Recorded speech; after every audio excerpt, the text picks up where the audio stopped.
Sky and Scroll clearly have some interesting strategies cooked up. They won this division finals here, became second in the Reload Elite Series. Scroll won the solos, the biggest stacked of the season, and then they also won the Unreal Cup from memory as well. So they're basically just winning everything, and I think it's easy to say that they're EU's best duo at the minute. So let's see exactly what they're doing. All right, firstly, their drop spot of choice is Battlewood Boulevard. In this cup, they have the top all to themselves. Now, spoiler, I am doing a video on Scroll's solo cash cup for my main channel, and this is his drop spot, so they know this entire spot very well. So I will see what the strat looks like for Surge next, but I already know they have a ton of gold here, which was a big factor for them because when they had Slurp Juices still in the meta. I imagine now they're still going to use the mending machines to buy medkits. Off the rip, a little bit of early surge onto Power and Waz, who are next to them. Now, what they did in solos was actually, well, what Scroll did in solos was use this antenna, I think that's the right word for it, to go up here to farm surge onto the players down below. Right now, Scroll's has been looting on top of the road that's elevated up here, so he's got a good vision onto the two teams onto the south of them. Now, this zone is pulling up to the north, so for them being a south team, they have a lot of access to basically, well, I was going to say to these two teams who are to the south, because they're always going to have to rotate up at some point. So just being on the north already gives them a lot more advantages for basically damage onto those teams below. So interesting, this match, they actually disengage relatively early, because what Scroll's strategy was to stay here in Storm, play the Storm a bunch, use the mending machine as I already mentioned earlier. However, in this game, it's the second zone and they are booking it. They are white lining away from here north, which is a little bit surprising actually. However, they are still playing Storm. Now, we'll see the balloon strat later on, whatever they were cooking with that up, but they're sitting on this hill, still holding teams to the south. So I guess rather than staying inside of the POI, they've rotated just slightly away to the north here, where they can tag all of those teams who are still inside of it. You know, looking at the map, it's not like they've gone far. They're literally just right next to it here. So, you know, just still maybe a little bit better vision onto everyone below. Maybe they'll drop back in for more med kits. We'll see later. So going up here early is interesting because it actually gives you access to the hot air balloons too. So obviously we know their strat is to rotate in there later. We kind of got a sneak peek of that already. However, I don't know what's happening here. The replay mode is freaking out. The replay mode is looking at all kinds of weird ones. The balloons are strange in replay. I don't know what is on them. They're kind of like fake teleport like the trains used to. But yes, of course, you get the two chests that are on these, and a lot of players don't get these early. So in this position here, in this power position they've got, these balloons are going to keep rotating past, continue looting them. Hard to say. Now, the loot is kind of similar to any other chest for the most part. 20% chance of wingsuits, good chance of med kits, good chance of other heals as well. Flowberry Mist Grenade is kind of the main thing I assume they're looking for. They've got like a 10% chance of going for that, which all the teams are carrying into endgame. This is the first tournament that has this item in it, so I'm interested in seeing how most teams use this. I've played a little bit of it, so I have a kind of a rough idea of how teams are using this in endgame, but I actually want to see how Sky and Scroll use it because they're already carrying one too. But yeah, you get a lot of these chests, which is definitely worth it. So from that, we have 3 medkits on Scroll. We have a couple extra medkits sitting here too. There is a balloon coming, by the way. I don't know what's happened to the balloons in replay. Yeah, they're like lagging in a very strange way, as I mentioned before. I think this is the correct one. So they popped a medkit here. So now they're carrying 3 medkits on Scroll, 3 bigs, 3 of the new Fizz grenades. Can't remember what they're actually called, and as I just mentioned earlier, and then 6 minis as well. Now they're rotating on the balloon. Now the balloon has like a fixed strategy where it rotates. Like it rotates all the way past here. I think at the point they just marked, where's my epic pen? There it is. The point they just marked was like around here or something. So it goes from here all the way up. So for any north zone, this is actually genuinely a really good strat. Now, one of the reasons it's a good strat is because look at the elevation across the rest of the map, right? Like for the path that it's on, you can't be spotted from anywhere around here. Now, another reason it's so good is you are literally entirely hidden. Like you actually are hidden for anyone down below, and you can kind of get free tags onto anyone who rotates past. So for a surge meta where you're trying to get like net damage, this is actually very, very, very good. Obviously, you have to kind of plan it based on your drop spot and where the zones pull. So say, for example, you know, you're a team that lands in the north. Let's take my drop spot, for example, like this one here. There's a spot here that you could get onto if the zone pulls to the south. So you could, you know, plan the rotate and you could get off at this area here. So you always kind of know where it is. And it's very difficult for anyone else to get up there because if they try to wingsuit up, you can't build on top of it. I've tried this before,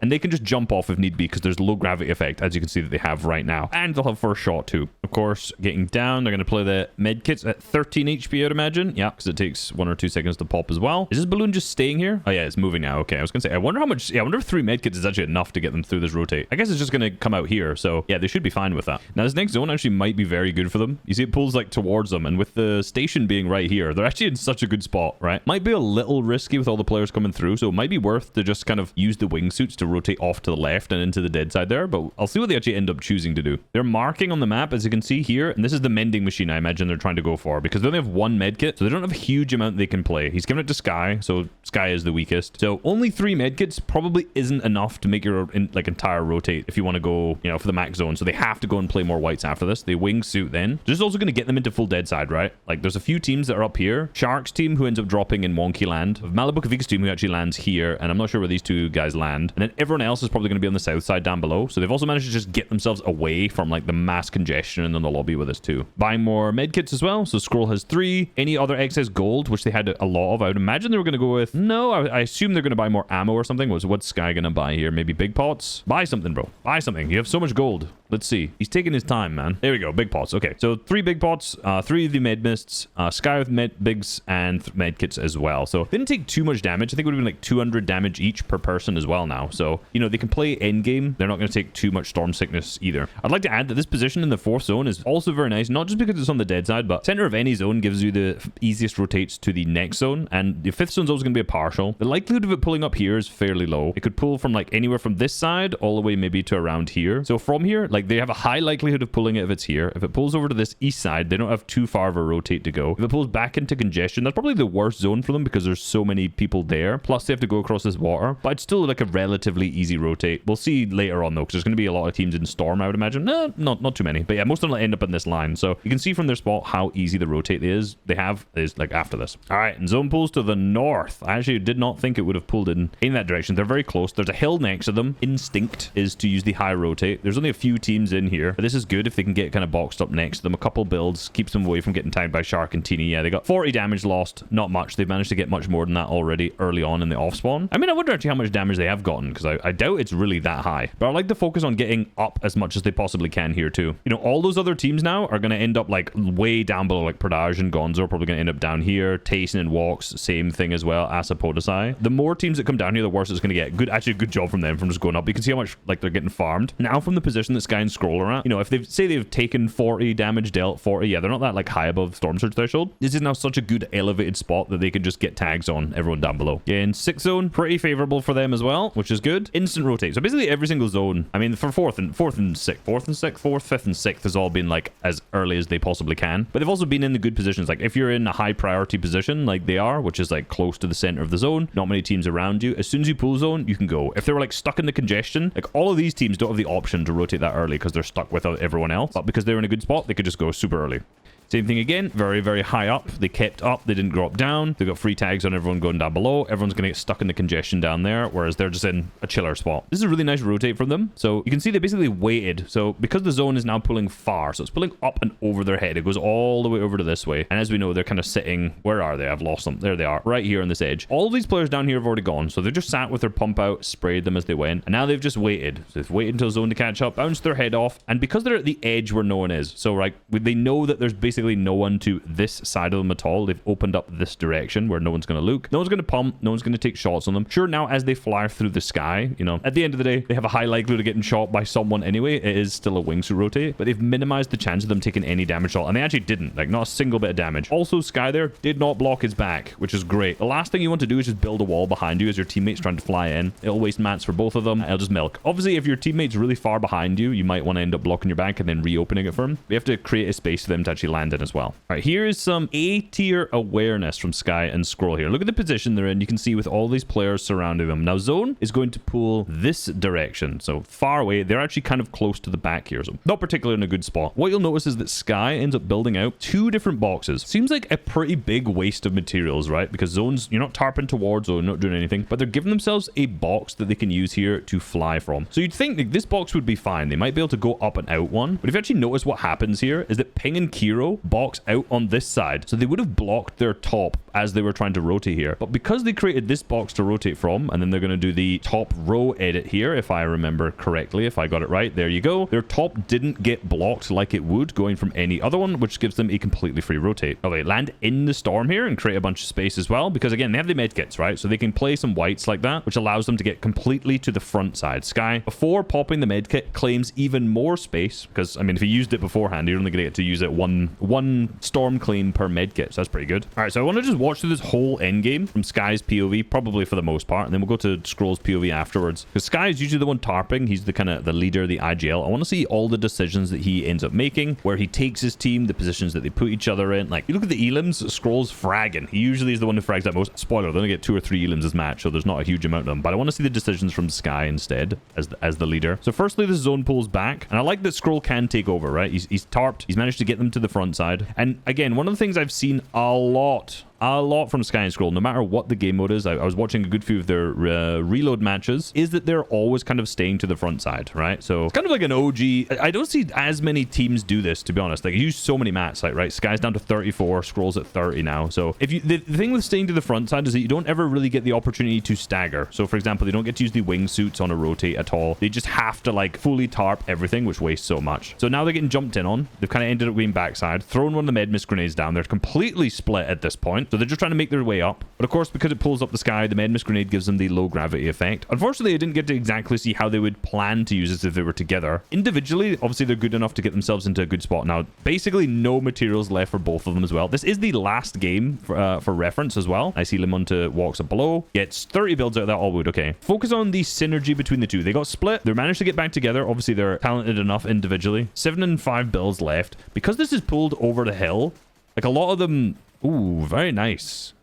Very nice not to just greed for those mats. I was going to say, sorry, because the zone pulled over the hill here, they were patient enough because everyone's just going to die because of the bad zone pull. So the fact that they were front side kept them up and above, which was very, very nice. Now, because it pulls down, they can just drop. They can be the first to drop. Again, fully staying to the front side yet again. Now they have the opportunity to. And what I was trying to say earlier is their synergy, right? Look at them. They're always so close together. I always use the analogy of like a two-headed snake. They're always just looking at the same angle, shooting the same thing. If one player doesn't edit, both of them have their pump out immediately after. It's exactly what you want from a duo in endgame. Like they just know how to fight and play together so absolutely well. Janice is getting pressured to drop down below. He gets cracked. So many players just run out of mats. Like, the fact this is a top 4 and it's just going into the zone. Like, this just seemed so easy. They just kept front side for the vast majority of it. They had no mats. Like, so they just dropped down. A couple builds placed. Now they're fully just front side. It's a 2v2. They've only got 3 elims this whole game. Now, I will spoil. I'm already going to tell you they don't win this. But the fact they've just played this all out is insane. Now, there is actually another match which they get 11 elims and win, which is game number 1. So I want to watch the end game after this, because this end game wasn't, you know, didn't really show us too much about how they actually end up playing together. You know, good synergy, etc. But the zones were kind of crazy in this, and yeah, they have no mats. Scroll has nothing and goes down. So I want to watch the first end game to see kind of how, you know, they frag out and how they play a little bit more. So this is their match history. This was the game we just watched, which was the final game. So super consistent. You can see the actual placements are unbelievable. Like 16th was kind of stinky. 3rd, 7th, 2nd, even like 2nd there with 3 of them we watched. So I'm gonna watch this one. I want us to see how they frag out. That's what they want, and play in game. That's what I care a little bit more about. One thing I forgot about is that they actually have a boss spawn that lands in Battlewood, so they can actually get the mythic AR. It also means that they can get the mythic SMG if this spawns in a certain game as well. Now Sky almost died to that. I got 2 HP'd by, who is this? These guys. Thief who's landed next to them. Almost milk. They're very, very close to milk there. I don't know why he's not popping that medkit though. Pop your medkit, bro. Stop being greedy. Stop being greedy. So this game is slightly different from the last game, or it is the last game. Game number 6. This is game number 1. So they do the same thing, where zone pulls north, end up sitting onto this hill, the exact same hill that they had the balloon strat on before. However, you can see that they push back inside of Boulevard. Now, if I was to guess, that's probably because they don't have much or really any whites at all. They have the 200 chug jug, and you absolutely don't want to use that this early into the match. So I imagine they're going to try and go back for more if they'd stored some in a building, or if they've got some in the vending machine. I don't know. So they got some damage. Now they're flying back inside, immediately turning around. I guess they've spotted that the Italian team are maybe still in here. I don't know if they have. They're obviously trying to get the med kits they have. Yeah, okay, they've been spotted. They've got a tag. Chucking it through into the window. So it seems like they're just trying to collect all of the potential med kits that they had, just to have some whites to play the rest of the storm. Now again, if you go to the mending machines, it's 100 gold for one. So they have infinite gold. Infinite gold means you're above 1,000. For some reason, replay mode does not count it if it's that high. So they both have, they could buy 20 med kits. Like they could do anything they want right now if they can get to it. But I guess Zangi's going to be a big problem if they're going to stay there. So it did look like they were trying to buy more, but they've had to dip out of here. They used whatever ones they had left there and then ended up having to dip out. So I guess they're going to go to another mending machine. The good thing is there's plenty around the map. Let's be real. There's one at Sus and there's no one in here. And I think the medkits, there's 20 medkits for 100 gold each. So yeah, I mean, you can really just rotate to any of these deep into storm. You always have to be careful that no one's camping on them. As you can see, there's obviously a box that's sitting there already. I would imagine they're going to approach this with a certain level of caution that no one's like camping in the cone or anything. Yeah, box, they're way off. Put the ramp over to make sure no one edits down or edits through that wall, just to make sure it's safe. And then you get the medkits. So yeah, you can basically always play medkits in this new meta now, because as I can't remember if I actually just mentioned that earlier or not. I did say something about slurps. Slurps have been taken out of the vending machines and they have been replaced with gold. Gold, oh my god, I can't speak. They've been replaced with medkits, which only cost 100 gold. There you go. Sometimes words are hard. Interestingly though, they're not carrying them, which I thought is kind of yeah, that is kind of strange. They're obviously just popping one and then moving. So they obviously have that chug, as I mentioned, for whites if they need it. But I guess they're just going to play like mending machine to mending machine, which does kind of lead you to a risk that there's like a team camping on it at some point and then you're not able to get to one, because other teams want to do this exact same strategy as well. Like if, for example, if you come to Sandy Strip, Chino Pablo already here. These guys are already on, like Kalechis is already on this one. They're actually just rotating out, so it seems all right. That was a nice reboot they're hearing right next. Sorry, Ziffy. That's a free Elam out the sky. That means Jerdy's left there as a solo. Don't know if they're going to key him. Chuck the Chug Jug down. I wonder if Scroll goes by himself. Yep, Scroll goes by himself to try to get the body and potentially fight Jerdy as well. So it's a 1v1. So the last thing you want to do in this kind of scenario is just die. So you don't make an overly aggressive play as you're waiting for your teammate to run in. So he goes on the right hand, instantly walls off to the left, which is very nice because he prevents any right hand camps on him. Good piece over. Single pickaxe, very nice. Make sure, again, not making any mistakes. It is now the 2v1. You're still in the highest level of lobby, so you don't want to make any silly mistakes here. 27 tag. That all adds up when you're in the storm, because you have to choose between, do you want to pop whites? Do you want to pop shields? Still cat mats. This is really tough being in one of these grenades where you can't see anything. I wonder if ADSing actually helps you here. Like in bushes, you can ADS and you can see easier. So I wonder if crouch ADSing in one of those Flowberry Fizz gives you better vision. I will test that at the end of this video. My editor can put it in here. He's listening. So yeah, from what I'm seeing against this NPC, just throwing it here, doesn't really seem to actually increase the visibility all that much. Maybe it does a little bit. Of course, crouching though, whilst you're inside of this, will remove your footsteps. So it makes, I mean, it just makes sense to crouch ADS while you're walking through here anyway. So yeah, now because of this, they've had to basically use that Chug Jug. So Sky's down to only 30. So very, very minimal whites left to his name. Scroll lands on the supply drop. Not the supply drop, my god. The mending machine was here. Max is out. Gets 3 medkits. Gets an extra one here to pick up to give to Sky. You can also pick up, I wonder if he'll take 3 as well. Yeah, he's taking 3 as well here. Just so he can play later. So they've not really taken that much Storm, right? And they've got the zone that now opens up next to him. As we know, this season Storm is just the meta. It's just so unbelievably good for the, especially for like net surge meta that we're in as well. Like just staying away from everyone like this just makes life so much easier. So now they're able to rotate into the dead side too. So yeah, like the spot that they've come out on here, if I press 4, I can see the camera above them. So good. Everyone away from all the congestion. Kind of similar to the other game. Always keeping away from everyone in the partials, whether that was going center fourth and making a quick rotate, or on this side coming out in the dead side from Storm and then having a free rotate wherever they go. Or I say free. It's never free in these kind of lobbies, but either way, they're always putting themselves in good positions in these kind of zones. Now, Sky does get a knock onto Sato. I don't know if he managed to get the finish. And then zone pulls between. So what's really nice here is the fact that everyone was already looking over there. Oh, and another Edom on the thief as well.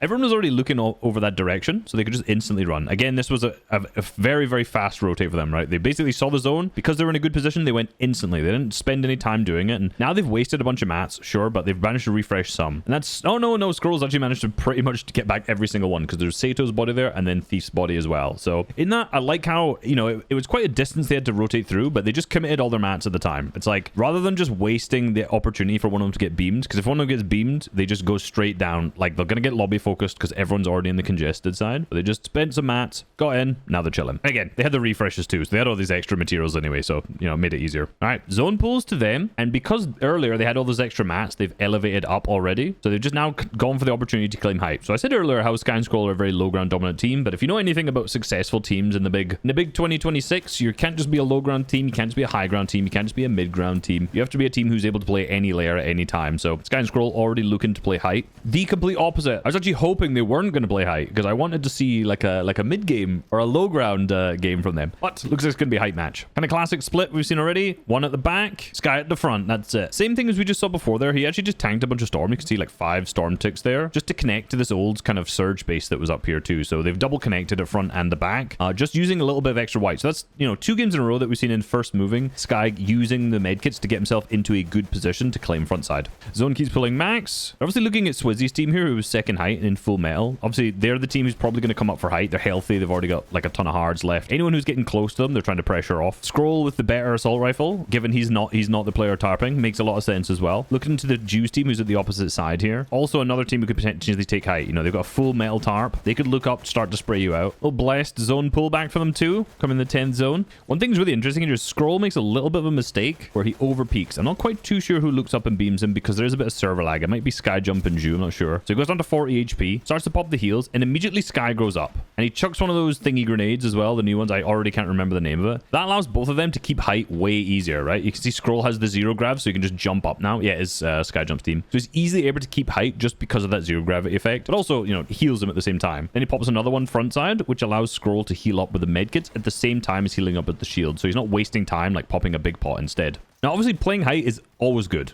Crazy thought, crazy analysis here. But in this current meta where there's no more back to like the Flowberry Fizz, so what a lot of players are doing is they're jumping into the smoke. If you see someone else use one of those Flowberry items now, people will jump into it to get the zero gravity effect and then use that to rotate. So in this meta where in the mid to late end games, you're seeing a lot of players who are just flying through the sky, you can get way more elims on height just by spraying those players who might make a little mistake like that. So, you know, they're already up to 10 elims so far just by spraying. And now Sky's using the remaining of those because they're now down to wood. Obviously, this gives them the zero gravity effect, so if they get chopped, they're not just going to die. Now, they've literally held height the entire moving zones from here. Scroll tanking a little storm to get a good position. Hits a 2v1, picks off Ski's weak. Little bang should be finished things off nicely, and there we go.